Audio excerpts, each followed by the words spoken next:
¿Qué tal, amigos? ¿Cómo están? Bienvenidos a este su programa de literatura, El Juego de la Vida. El día de hoy nos acompaña una gran escritora que además ha sido actriz, es actriz y ha escrito una serie de obras de teatro muy importantes, entre otras novelas. Nos acompaña Espido Freire. Bienvenida, Espido, ¿cómo estás? Es un placer estar aquí. ¿Cómo estás tú, Jorge? Muchas gracias, yo muy bien, muy contento, estamos muy contentos de recibirte, nos hacía mucha ilusión tenerte. Espido, cuéntanos un poquito sobre tu más reciente obra, La historia de la mujer en 100 objetos. Pues vuelvo al ensayo, porque aunque tú has destacado la obra de teatro, yo he trabajado desde mis inicios con distintos géneros, con la narrativa, pero también con el ensayo, con literatura infantil, para hacer una peculiar historia. Una historia en la que no nos centramos en biografías, sino en objetos, y particularmente en aquellos objetos que han sido relevantes, a mi juicio, que por eso soy la autora, en la historia de las mujeres. Para cubrir determinados huecos, para acercar nuestra mirada no solamente a curiosidades, sino también a injusticias o a historias que han quedado sin contar, y sobre todo para adentrarme en un mundo que me apasiona, que es el de la historia con una mirada propia. ¿Cómo nace el título? La historia de la mujer en 100 objetos. ¿A quién se le ocurre el título? No puede ser más descriptivo, ¿verdad? Efectivamente, es decir, muy no claro. hay engaño. Te dice que es una historia, que es la historia de la mujer y que partimos de la narratología de los objetos. Pues me encantaría decirte que es completamente original mío, pero lo cierto es que hace ya años, en un programa entre el British Museum y la BBC, se decidió hacer un extracto de algunos de los objetos más importantes para la humanidad. Y a partir de ahí, y de un programa pedagógico que se creó a continuación, ha habido esta iniciativa de narrar la historia a través de hechos o a través, sobre todo, de objetos muy concretos. Por lo tanto, en mi caso escogí ¿cuántos? 100. Llego a saber el trabajo que da, igual me hubiera quedado en 50 o en 20, pero son 100, que es un número cerrado y yo creo que muy atractivo, y a partir de ahí fluyó el resto. Bueno, en el ensayo has hecho un análisis realmente exhaustivo, históricamente hablando, que luego entraremos a tu formación y cómo es que desarrollaste esta maravillosa obra. Por ejemplo, en temas como las pinturas rupestres. ¿Qué querías decir? ¿Qué querías explicar en las pinturas rupestres respecto a la mujer? Hay una teoría que las últimas arqueólogas e historiadoras prehistóricas han puesto sobre la mesa y han avalado con los hechos, de que gran parte de las pinturas prehistóricas, que hasta ahora creíamos obra de un santón o del chamán o del sacerdote, eran colectivas. En ellas participaban no solamente mujeres, sino también niños y otra parte importante de la población, que en aquellos momentos era muy reducida, ¿no? en la propia tribu. ¿Cómo se ha sabido? Pues con algo tan sencillo como midiendo las manos y las huellas de las propias manos en las pinturas. Qué interesante. Entonces, yo recojo esos datos que, como digo, son mérito de la investigación de otras mujeres. Principalmente ellas fueron las que se han fijado en detalles que habían pasado inadvertidos en muchos casos, y lo uno con el descubrimiento de Altamira, que se debió precisamente a una niña. Claro. De forma que hay mucho que decir en esa etapa y en otras respecto al papel y a la figura de la mujer. En esta obra también desarrollas temas como el manto de la Virgen. Sí. Hace muy poquito me encontraba en la Catedral de Vitoria, donde hay una copia de la Virgen de Guadalupe, tocada en su propio manto, es una copia del original, y les explicaba a quienes me acompañaban cómo podía distinguirse esa Virgen de otra, con algo tan sencillo y a su vez tan complejo como el manto verde tachonado de estrellas, mientras que las dolorosas visten de negro, mientras que las inmaculadas visten de azul y blanco. Por lo tanto, toda esa iconografía religiosa, que se extiende también a las mártires y a otro tipo de imágenes, nos sirve para estereotipar, pero también para reconocer determinados modelos de comportamiento y, por supuesto, las obras de arte. Toda esa simbología recogida en la cristiandad primitiva. Así es. Y, por ejemplo, cuando tocas el tema de Caperucita Roja... Esa es menos primitiva, pero también Así viene es. Precisamente de un mito, del mito solar, de la necesidad de creer que después de que el lobo la noche engullera al sol, esa caperuza roja, iba a volver a surgir el mundo. Y se conecta con algo tan sencillo como la manera en la que vestían la mayor parte de las mujeres de origen humilde o campesinas en la Edad Moderna, sobre todo. Pero esa es una lectura personal, que tú se la das. No, ni mucho menos. Muy pocas veces empleo una mirada exclusivamente personal. Sencillamente compilo datos y los cruzo y de pronto cobran un nuevo sentido. Es decir, se intentaba dar esa simbología. Claro, de hecho, los mitos y los cuentos sirven para consolar, para explicar el mundo antes de que el pensamiento científico nos permita estructurarlo desde otra fórmula y sobre todo para que una sociedad se centrara una y otra vez contando las mismas historias en aquello que le importaba. ¿Y qué le importaba?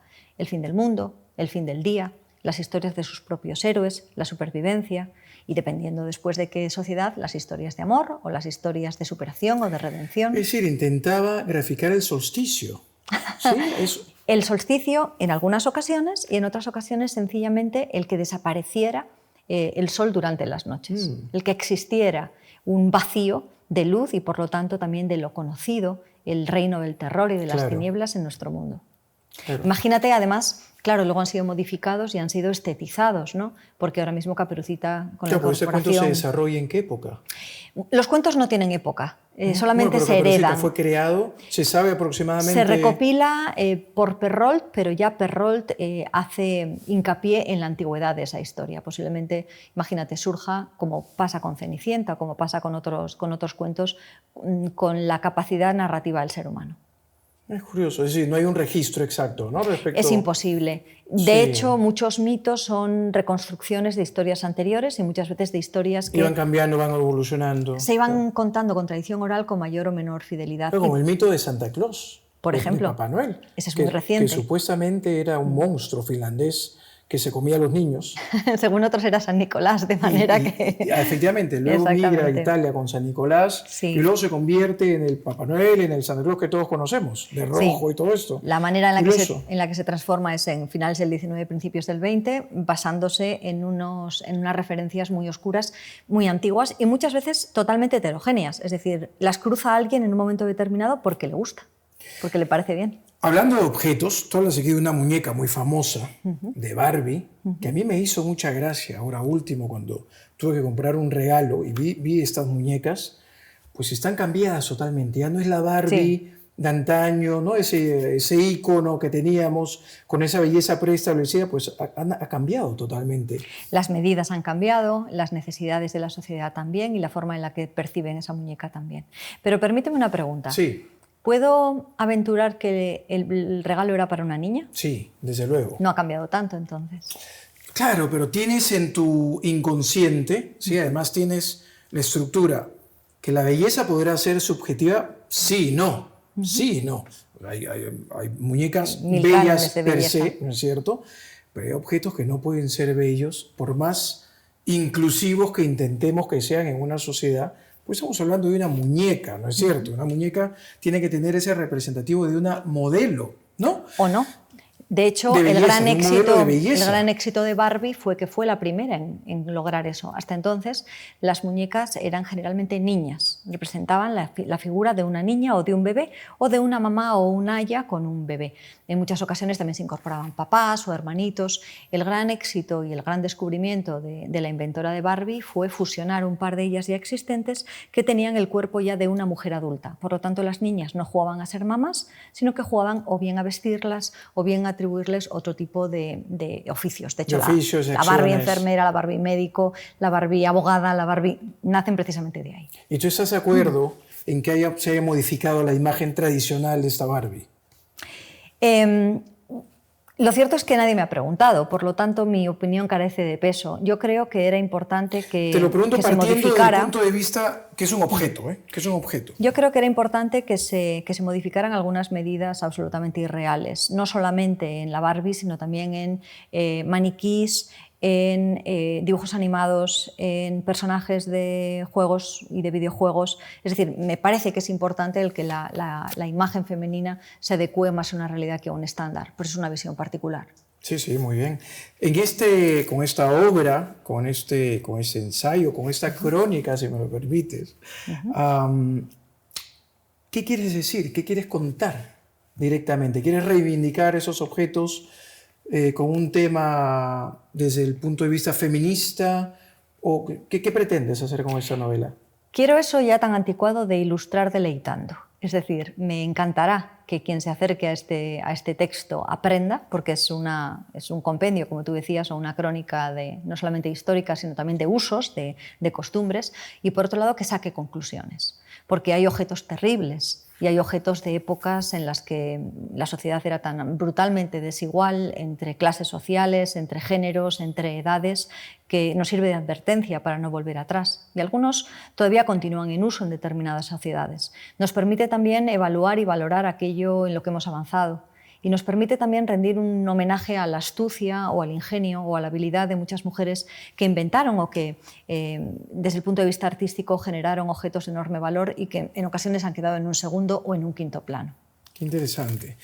Cuéntanos, ¿cómo fue el aspecto y el desarrollo creativo de esta novela? Es decir, ensayo. El ensayo, sí. Perdón. ¿Cuánto tiempo te tomó escribir la obra? Bueno, insisto o te he corregido en la parte de novela porque el proceso creativo del ensayo nada tiene que ver en este caso con el que podría ser de una novela. Es más recopilatorio, ¿no? Más que creativo. Sí, es totalmente diferente. Tiene mucho que ver, o yo lo suelo comparar cuando doy clases en el máster de creación literaria, con la creación o la elaboración de una tesis, del índice de una tesis. Entonces, aquí partía de una premisa muy clara, que era recopilar objetos esenciales, pero que consideras esencial, y que no quería que excedieran los 100, aunque algunos capítulos no se centran únicamente en un objeto, sino que compilan 3, 4, 5, 2. Entonces, la mayor dificultad tuvo que ver con ese listado, con la ordenación, decidir si iba a haber una ordenación cronológica o una ordenación por importancia, o incluso aleatoria, ¿no? Dependiendo o geográfica. Podría tener un sentido el que habláramos de Occidente y de otro tipo de culturas. Efectivamente, te vas al Taj Mahal, te vas a Barbie, te vas a Caperucita. Sí. Entonces, ese proceso recopilatorio, que es el más caótico, es también el más interesante y es el que se encuentra en el origen de la obra, que empezó a gestarse poco después del confinamiento, en el otoño de todavía la primera pandemia, ¿no? De la primera ola de la pandemia. ¿Qué ocurrió? Yo me las prometía muy felices, pensaba... Soy una autora que tiende a resolver los textos con rapidez, o tendía a resolverlos con rapidez, y pensé, por lo tanto, que podría despacharla con relativa rapidez. Muchos de los objetos los conocía, había escrito artículos sobre ellos, tenía documentación, libros... Familiares. Me eran muy familiares y sobrevaloré mis fuerzas. Pensé que en aproximadamente 9 meses, 10 meses podría haberlo acabado. No, se prolongó durante más de 2 años y medio, porque cada objeto me llevaba a otro, porque en muchas ocasiones aquello que yo daba por hecho me lo contradecían los estudios más recientes, y por otro lado, el que hubiera una mirada que unificara todo aquello también era importante. Entonces, aunque no sea una novela, mis palabras o mi aliento o mi personalidad también creo que emana de esa misma obra, o eso me dicen los lectores. Oye, te ha generado, pues, el resultado es una obra fantástica. Maravilloso, sí, un ensayo maravilloso. Y un agotamiento intelectual que yo no había experimentado hasta ahora. Quizás también tenga que ver con el momento, ¿no? A las fuentes históricas, ¿no es cierto? De hecho, puedes ver que las citas y el compendio de bibliografía, no sé si son unas 60 páginas añadidas al texto, de manera que he sido lo más exhaustiva posible, aunque sin duda, al ser una aproximación en cierta medida superficial, los expertos en cada uno de esos temas puedan sacarme los colores. Pero para eso precisamente están los expertos, para ahondar en cada uno de estos temas. Y aportar, lógicamente aportar. ¿Has sometido la obra a la vista de algunos historiadores? Bueno, tú eres historiadora, ¿no? No, no lo soy. Estoy cursando el doctorado en Historia, por lo tanto espero llegar a ser en algún momento... Estás muy involucrada en el tema histórico. Eso sí, doctora en Historia, pero mi formación original es filóloga inglesa, donde estudiábamos Historia, pero de una forma mucho más tangencial. Así es. ¿Cómo decides, porque presumo que en el abanico de opciones que tenías para ponerte a escribir recientemente, tenías también una novela, tenías un ensayo? ¿Por qué te decidiste por el ensayo? ¿Fue por una recomendación del editor, porque tu público te lo pedía? Fue por capricho, que es como suelo decidir y dirimir estas cuestiones. Suelo ir alternando ensayo, novela, novela-ensayo. Estoy también muy centrada en la producción de infantil y de juvenil, pero en este caso era algo que me apetecía. Lava mucho el estilo, te permite asentar algunos incluso algunos defectos, algunas miradas que, si solamente escribes ficción, tienden a instaurarse. O sea, yo noto que hay un salto de etapa, hay un salto de estilo mucho más consolidado cuando he insertado una obra de no ficción o de otro tipo de ficción entre novela y novela que cuando lo hago de una manera continuada. Quizás también porque es un proceso obsesivo, ¿no? El escribir, y por lo tanto tendemos a quedarnos absortas en esa, en mi caso absorta, ¿no? en esa vía. Y además es que el tema era muy atractivo. Sí, sí, muy interesante. El proceso creativo, por ejemplo, cuando escribiste Melocotones helados, que además recordemos fue Premio Planeta en 1999. Hace toda una vida, sí. Fue además una gran novela, ¿no es cierto? Muchas gracias. Tengo la suerte de que se continúa reeditando, de manera que cuenta con el beneplácito todavía de lectores, y hay lectores nuevos, lectores que no habían nacido, por ejemplo, cuando obtuvo ese premio, que se están incorporando ahora y que leen Melocotones helados. Así es. ¿Utilizaste ese mismo sentido respecto a crear una rutina sobre la manera, la forma de desarrollar? Porque no es... Sin disciplina no podemos terminar una obra. No, ¿no es cierto? Desgraciadamente... ¿Cuál es tu disciplina, Espido? Bueno, en el caso de Melocotones helados no tenía nada que ver con la manera en la que yo planteo las obras actualmente. Ten en cuenta que cuando lo estaba escribiendo era una universitaria de 22, 23 años que tenía grandes sueños de dedicarse a ser escritora profesional, pero que en aquellos momentos estaba acabando la carrera y la diplomatura en edición y publicación de textos. Entonces, mi rutina era la robada a las horas de estudio o aquellas en las que en el tren, de camino a la universidad, de ida y vuelta, podía ir arañando, ¿no? Había mucho de ambición y mucho de energía que con los años se coloca en su sitio y comienza a ceder a otro tipo de reflexión o también a otro tipo de ambiciones que son menos brillantes, pero que yo creo que son quizás más legítimas, ¿no? Exacto. Y no había tanta reflexión por mi parte sobre qué quería hacer con las novelas porque todo era nuevo. Yo entonces no había publicado, cuando estaba escribiendo las dos anteriores, las que luego antecedieron a Melocotones helados. Entonces la rutina estaba muy condicionada con mi tiempo de estudio y con la convivencia con mis padres, con los que todavía, pues, obviamente vivía. En España, como sabes, es habitual que los chavales nos quedemos en casa hasta que hayamos acabado la universidad o más allá.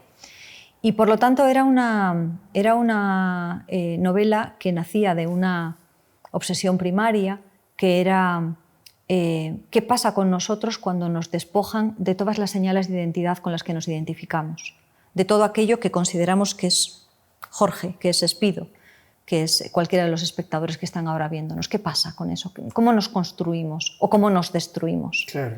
Y esa era una reflexión que tenía mucho que ver con la posadolescencia, ¿no? Con esa primera juventud. ¿Cómo nos vemos? ¿Cómo nos entendemos y cómo nos entienden? O cómo no nos entienden, cómo nos prejuzgan o cómo tenemos que liberarnos de determinadas etiquetas que ni siquiera hemos deseado nunca que nos pusieran, ¿no? Y además había un marco muy determinado. Por un lado, la violencia en Euskadi, que era algo con lo que yo estaba conviviendo en aquellos momentos, y por otro lado, la guerra de los Balcanes, que había dejado un rastro a pocas horas de vuelo de mi casa, de destrucción, de guerra civil, de ideología. Entonces, de una forma, como digo, en algunos casos muy intuitiva, pero también en una reflexión que yo pretendía que fuera duradera, surgió este libro. Cuéntanos un poco, que para tus lectores será, y para nosotros, lógicamente, muy interesante, el saber cuál fue la rutina en la cual desarrollaste tu obra La historia de las mujeres en 100 objetos. Me encantaría tener rutinas, Jorge, pero lo cierto es que... Y te pregunto eso porque una mujer como tú, una intelectual como tú, tan ocupada con mil y un asuntos, ¿cómo se da tiempo para desarrollar una obra de esta naturaleza? Es más bien a la inversa. Primero viene la obra y después vienen el resto de las ocupaciones. O así debe ser, aunque hay veces en que, sobre todo al principio, cuando lo estás combinando todavía con dudas o con esbozos, es fácil... ¿Normalmente a qué hora escribes tú?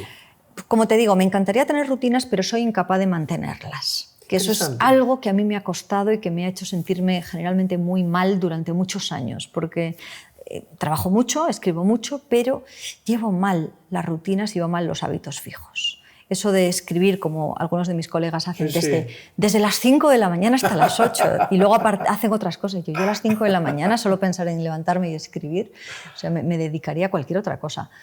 En mi caso, se va imponiendo el dedicarle más horas según va avanzando el proyecto. Entonces, en un principio casi todo es mental, casi todo tiene que ver con esquemas y con planificaciones. Puedo estar los primeros meses apenas tomando unas notas y especificando algunos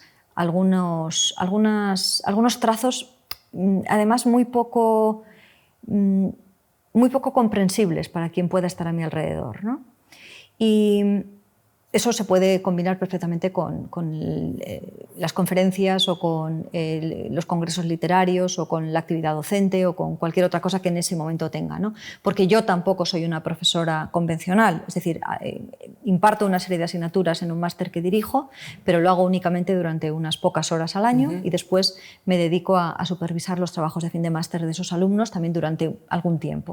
O sea, si tuviera que definirte mi rutina, es una rutina muy dispersa, muy variada, pero me funciona. Pero primero creas, diseñas... Primero genero todo el universo. Creas un esquema, ¿sí? Exactamente, sí, un esquema lo más detallado y lo más complejo posible, y a partir de ahí lo voy aterrizando. En el caso del ensayo es más sencillo porque muchas veces tiene el apoyo de la bibliografía y tiene el apoyo de artículos previos o de trabajo previo de otras personas, y solamente ya después, con todo eso compilado, es cuando comienzo a redactar. Y ahí sí necesito, si no una rutina, por lo menos un número cada vez creciente de horas a las que dedicarme. Y luego la propia obra puede hasta tomar el poder, ¿no? Tomar el control. No, de 50 objetos se convirtió en 100. La obra, no, pero nunca me planteé que fueran 50 objetos. A mí la obra no se me revela. Hubiera debido ser mejor que fueran 50, pero desde el principio fueron 100.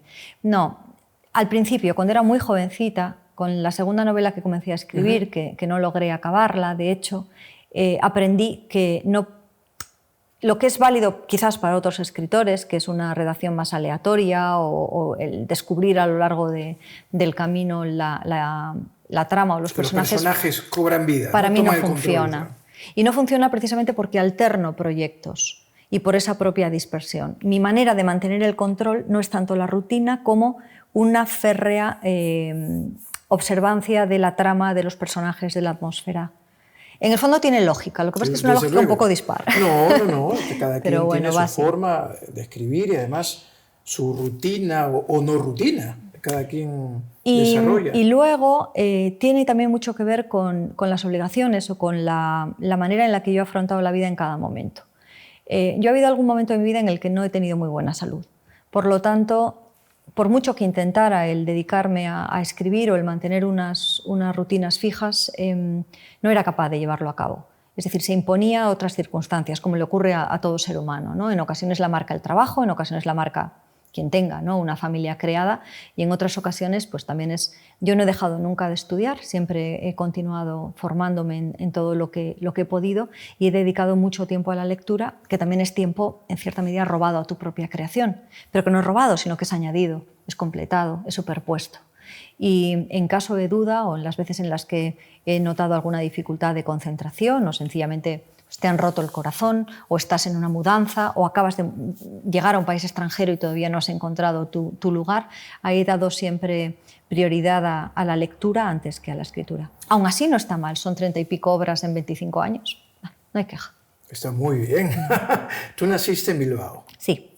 ¿Tú tienes algún antecedente por parte de tus padres, abuelos, de tus ascendientes? ¿Alguien que se haya dedicado plenamente a la escritura, a la literatura? No. ¿Tenías algún referente familiar? Absolutamente ninguno, no. ¿Cómo nació esta vocación literaria?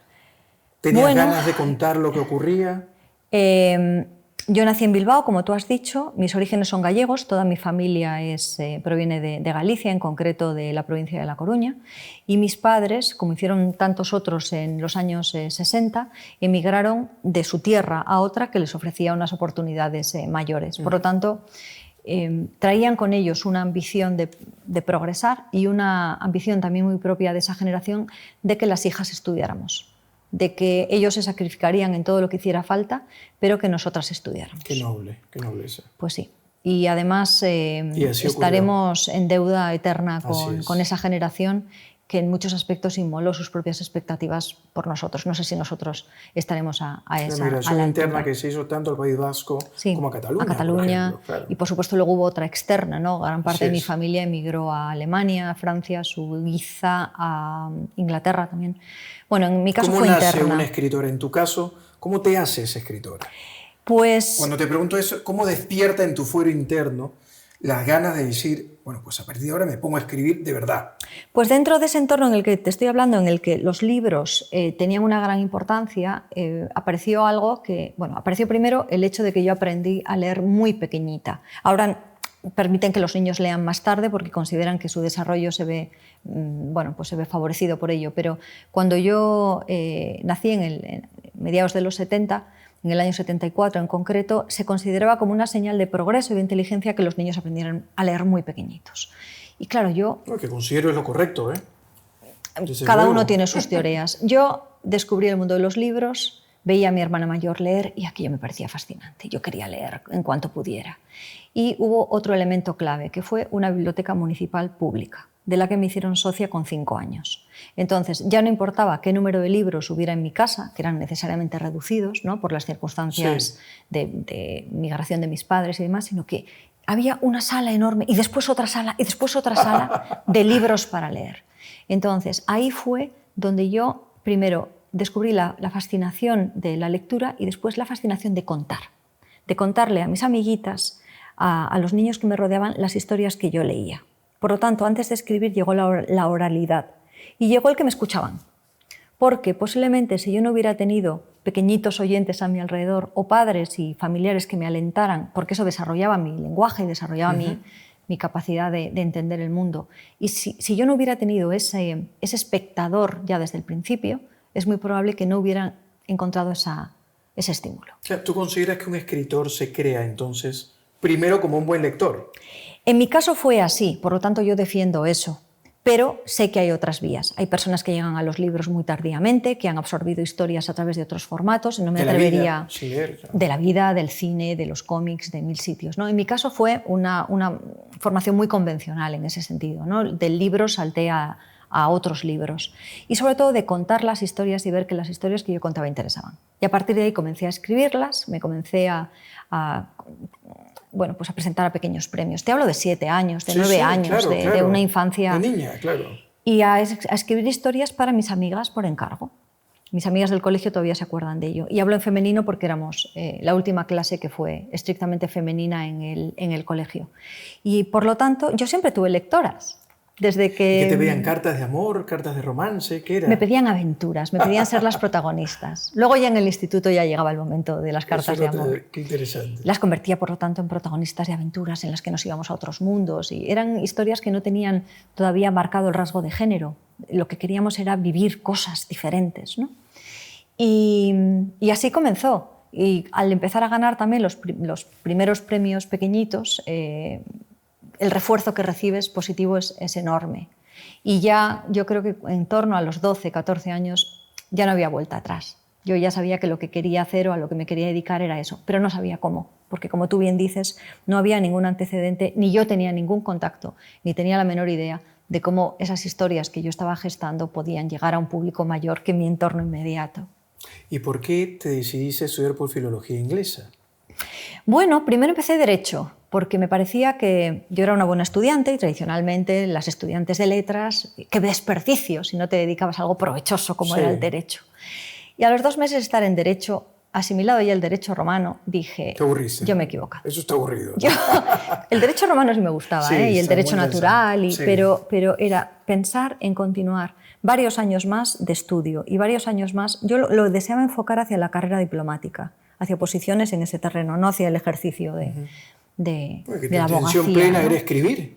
Pero claro, yo lo que quería era escribir. Fue una especie de concesión a que no se desperdiciara un presunto talento, una capacidad de estudio, ¿no? Y como te digo, venía muy marcada por hay que estudiar y por lo tanto hay que estudiar algo que sirva para un futuro. Y ahí fue cuando me planteé, había entrado en contacto con un taller literario en la universidad, bibliotecas mayores, y esa posibilidad de decir, vamos a apostar por esto. Y bueno, nuevamente, en el caso de mis padres, lo que me dijeron era que mientras yo acabara la carrera, que escogiera la que yo deseaba. Hice ese cambio. No me he arrepentido nunca, porque me valió aquello tan rudimentario que aprendí de Derecho y luego ya me he dedicado a la filología como tal. Y la parte de inglesa se debía a que mi hermana había cursado hispánicas, por lo tanto yo tenía ya sus libros y tenía un poco sus referencias, y por otro lado a que ya entonces yo estaba fascinada por Shakespeare. Y aunque en la carrera únicamente le dedicamos una asignatura de un año, me parecía que era una manera interesante de acercarse a su universo. ¿Qué te parecía impresionante o maravilloso de Shakespeare? ¿Qué Todo. fue lo que te gustó? ¿Qué te la encandiló? grandiosidad, ese mundo barroco que era tan diferente, ¿no?, al del propio barroco español, que tiene gloria por sí misma. Sí. El hecho de que continuaran vivas siglos después las historias que había contado en un escenario. Pero sobre todo era la grandiosidad, esa sensación de que no leía, en ese caso, una obra de teatro, sino que formaba parte de un ritual y que ese ritual era más grande que yo. Shakespeare, además de contar historias y escenas que ocurrían en la vida real también. Claro. Hombre, lógicamente ficcionadas, pero los Montesco y los Capuleto, eso existió. Y siguen Esas existiendo. familias existieron, efectivamente, pero además en esa época ese conflicto y ese romance existió. Al igual que Shakespeare, ya que es el escritor que te dio esa esencia para admirar, ¿tú en algún momento has escrito, has tenido la tentación de escribir sobre lo que ocurre socialmente? ¿O lo que ocurría socialmente en Bilbao, por ejemplo, en esos años escolares, universitarios? Lo que ocurre es que en el caso de Shakespeare, por ejemplo, hablaba siempre de tiempos anteriores. Incluso sus tragedias históricas siempre están refrendadas por el paso del tiempo y por versiones diferentes. Y yo creo que en general la literatura funciona de esa manera, funciona siempre con cierto retraso. Menor en esta época que en la del siglo XVII, pero aún así grande. Y creo que así debe ser. Creo que si deseamos ficcionalizar, otra cosa es el ensayo, porque sí he hablado de conflictos sociales, sobre todo psicológicos, y he hecho análisis a través de la literatura de determinadas personalidades o de relaciones. Pero creo que para ficcionalizarlo hace falta un tiempo determinado. Y hasta ahora me hacía falta también una madurez personal que no tenía. Abordar, por ejemplo, la historia del País Vasco durante los 80, que fue sangrienta y terrorífica, ¿no?, cuando yo tenía 30, me parecía en cierta medida irresponsable. Me parecía que tiempo habría o tiempo habrá para poder volver a eso. Desde entonces se han publicado un puñado de buenas novelas, algunas de ellas con enorme éxito, sobre ese tema. De forma que ya tengo también algo en lo que apoyarme y algo de lo que alejarme, porque los modelos sirven para eso, sirven para imitar, pero también sirven para desechar hacia qué camino no queremos dirigirnos. Entonces no lo descarto, pero hasta este momento no ha sido así. Qué interesante. ¿Tú crees oportuno que un escritor debe de pronunciarse, ya sea en sus novelas, en sus obras, ¿sí?, políticamente, socialmente, sobre lo que está viviendo, lo que está recogiendo en ese entorno? Creo que es una elección estrictamente personal y que depende de cada uno de los casos, de cada uno de los autores, y de qué es lo que genuinamente sienta o dónde está su interés. Porque en muchas ocasiones las pronunciaciones políticas que hemos escuchado, incluso durante el último siglo y medio, no nacían de algo genuino, sino que tenían mucho que ver con el apoyo forzado o voluntario a quien se encontraba en el poder en ese momento. En mi caso, yo he preferido un compromiso ético y un compromiso que tuviera que ver con valores relativamente universales, más que un compromiso político, que me parece que en muchas ocasiones, y en particular en España, sesga la mirada sobre ese autor. Hombre, y envanecer la obra, la creación literaria, el arte, tú eres un artista, envanecer eso con la política pues es innecesario. Repito, creo que es una opción legítima y absolutamente privada. En mi caso, yo comencé a escribir columnas de opinión en el mismo momento en el que publiqué la primera novela. Primero en El País, en La Razón, en Público, en El Mundo, en 20 minutos, en revistas que he podido tener ocasión de hacer opinión más extensa y en columnas más breves. Y creo que siempre he logrado, incluso trabajando en cabeceras que son de signos políticos muy diferentes, mantener una independencia de criterio. Y siempre he defendido más o menos lo mismo, aunque, como digo, con la madurez bajas en cierta medida el tono exaltado en algunas cuestiones y en otras vibra una indignación que no se cura con los años, ¿no? Claro. Y en mi caso tiene mucho que ver con una sensibilidad social y tiene mucho que ver también con por supuesto, la defensa de la cultura y la defensa de unos valores que considero que pueden compartir personas con ideologías políticas muy variadas. Y a partir de ahí cada uno que lea en mí lo que desee, pero mi opción es esa. Has comentado aquí en la historia de la mujer, en 100 objetos, en tu más reciente obra, que ya lo habíamos hablado anteriormente, sobre el manto de la Virgen. Sí. Tú, Espido, ¿tienes alguna creencia religiosa? ¿Abrazas algún tipo de teoría religiosa? Me eduqué como católica, me llegué a confirmar, pero poco tiempo después, después de una crisis importante de fe, creo que ahora puedo considerarme agnóstica. Y de hecho, el libro que escribí sobre Teresa de Jesús, sobre Santa Teresa de Ávila, se aborda desde esa perspectiva absolutamente respetuosa con las creencias y muy particularmente pues, con la creencia mayoritaria en mi entorno, ¿no? Que sigue siendo la católica, pero también desde un agnosticismo en cierta medida nostálgico. Creo que se vive mejor en la fe, creo que se vive con una esperanza de la que quienes son ateos o escépticos o itinerantes o agnósticos carecen. Sobre todo en los momentos de dureza que todos afrontamos o por los que todos transitamos, la fe es una gran ayuda, pero por desgracia a mí en estos momentos me ha sido negada. ¿Tú eres gnóstica o agnóstica? Ajá, gnóstica. Con AG, muy sí. bien. No soy gnóstica. Muy bien. Y, es decir, que entiendes que el ser humano no tiene el conocimiento pleno para llegar a entender las cuestiones de Dios. Efectivamente. ¿Sí? ¿Cómo llegas a esta conclusión? Me imagino que porque en un momento determinado el dogma se desmorona ante mis ojos. El dogma católico. Exactamente.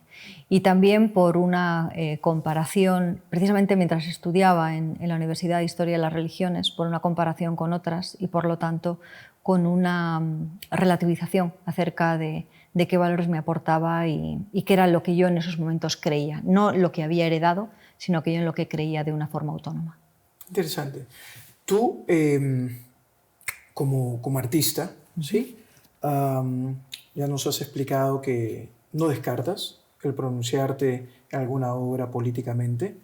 No, socialmente. Desde el punto de vista político no creo. No, mucho tienen que cambiar las cosas para que eso cambie. Entrarías en el punto de vista social, más que político. Sí, sí.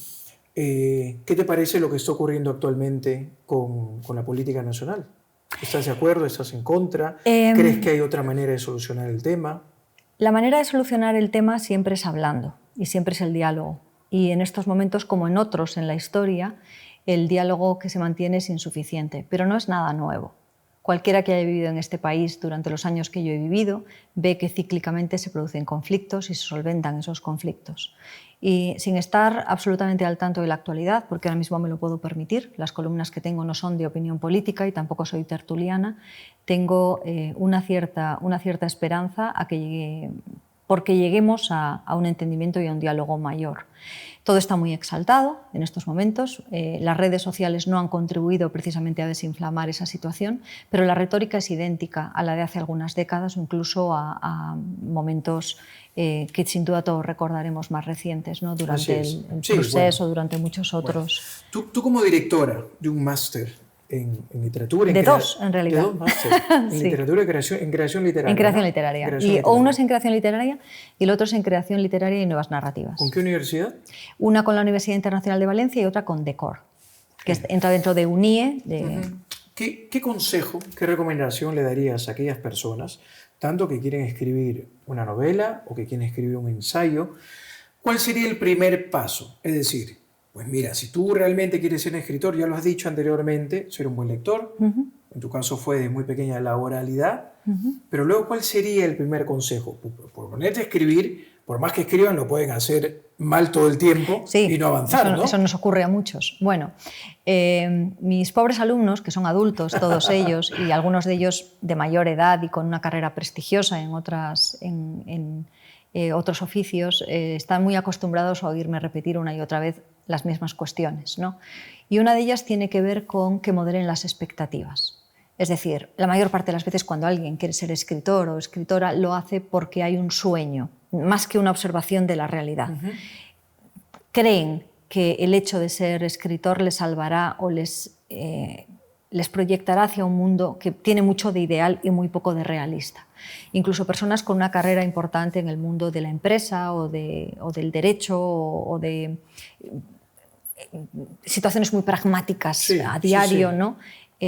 Se proyectan en una idealización excesiva del mundo literario y continúan pensando en términos más propios de una Madame Bovary o incluso de determinadas series en las que se ficcionaliza la vida de los escritores que en la realidad.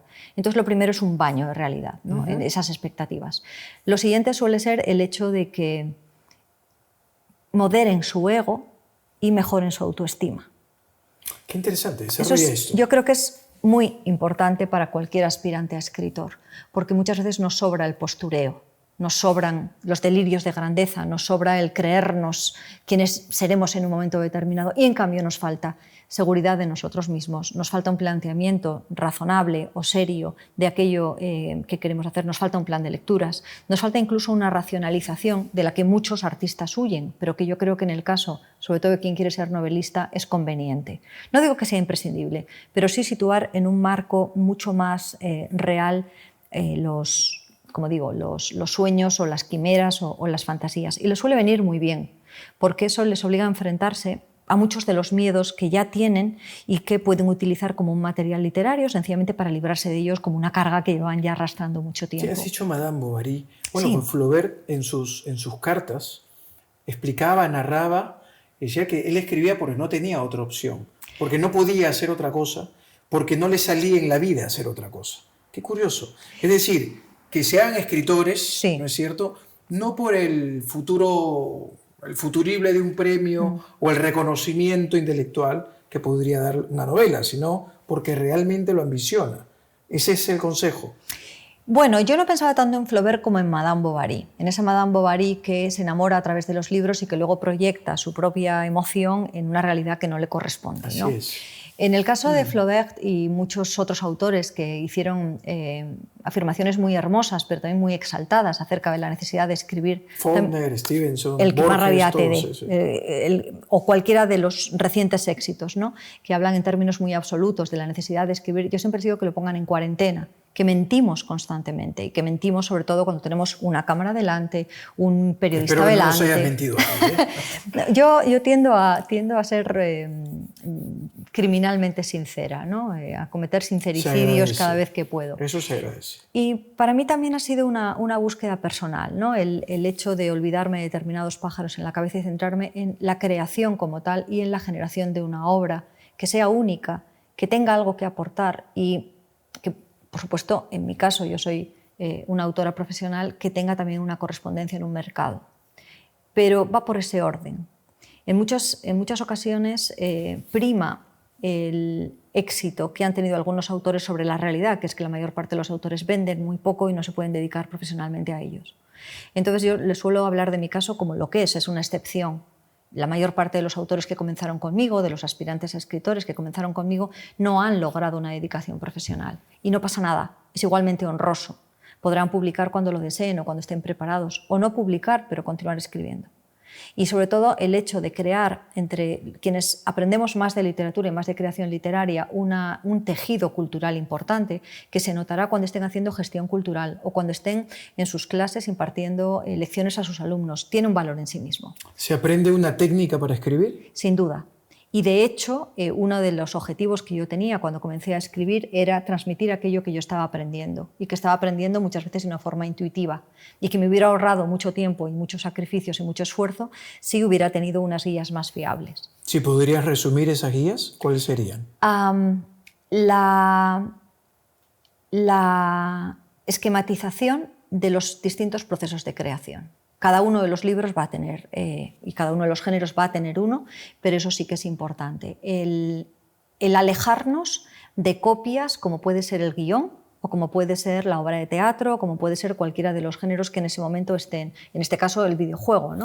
Cuando escribes tú las ficciones, cuando escribes una novela, ¿tienes el inicio y el final ya preconstituido? Tengo todo preconstituido, sí. En mi caso, como te comentaba antes, la necesidad de control sobre la historia es no ya una necesidad, sino una sensación muy satisfactoria. Y además me permite algo que a veces se pierde de vista, que es el juego con el lector. Un lector que cada vez es más rápido, cada vez es más inteligente y cada vez ha leído más novelas, más libros. Por lo tanto, intento anticiparme siempre que pueda, a ese posible lector. ¿Tú consideras que las novelas, alguien dijo por ahí, que las novelas pues ahora tienen la finalidad de convertirse o en series o en películas? ¿Tú estás de acuerdo que la literatura debe de terminar convirtiéndose también en un audiovisual, en series, en películas? No, ni mucho menos. No está mal si lo hace. No es algo que censure, no me parece una bastardía, no me parece algo que... Pero la literatura tiene un sentido en sí mismo y de hecho tiene más sentido en sí mismo muchas veces que lo audiovisual. Si estamos hablando de literatura, en muchas ocasiones hablamos de obras comerciales y de obras de entretenimiento de una calidad alta o de una calidad incluso muy alta, pero que no nacen con una intención literaria, con una intención de perdurar, de trascender o incluso de revolucionar el género. Todo me parece razonable y todo me parece lógico si los autores son conscientes de ello, pero la literatura es otra cosa. Y la literatura, de hecho, es aquello de lo que en muchos casos se han alimentado otros formatos. No es un medio para alcanzar otros formatos desde mi punto de vista. Eso también va en muchos aspectos en contra de una corriente actual en que muchas de las productoras están vinculadas a empresas editoras y por lo tanto se nutre de una forma natural a la empresa del audiovisual de historias concebidas ya originalmente para ello. Pero yo sí que hago una separación ahí. Qué importante. Anteriormente dijiste, ya estamos llegando al final de la entrevista, anteriormente manifestaste de que en una época estuviste no muy bien de salud, ¿sí? Que estuviste enferma, ¿sí? Pero aún así escribías. Si nos quieres contar, si nos quieres... Sí, claro, no es ningún secreto. ¿Qué patología tenías? Padecí una depresión, que es una enfermedad grave y paralizante en muchos casos y tratable en la mayor parte de ellos, en otros casos se cronifica y que venía además a reiterar algo que yo había preferido pasar por alto durante muchos años, que era mi propia fragilidad. Cuando fui adolescente padecí un trastorno de la alimentación, posiblemente muy vinculado también a depresión y ansiedad, y como eso había quedado ya en el pasado, incluso había escrito varios libros sobre ello, de ahí también el vínculo con lo social, ¿no? Claro. Me daba la impresión de que ya era vulnerable, de que podría caer en otro tipo de dolencias, pero no en esa.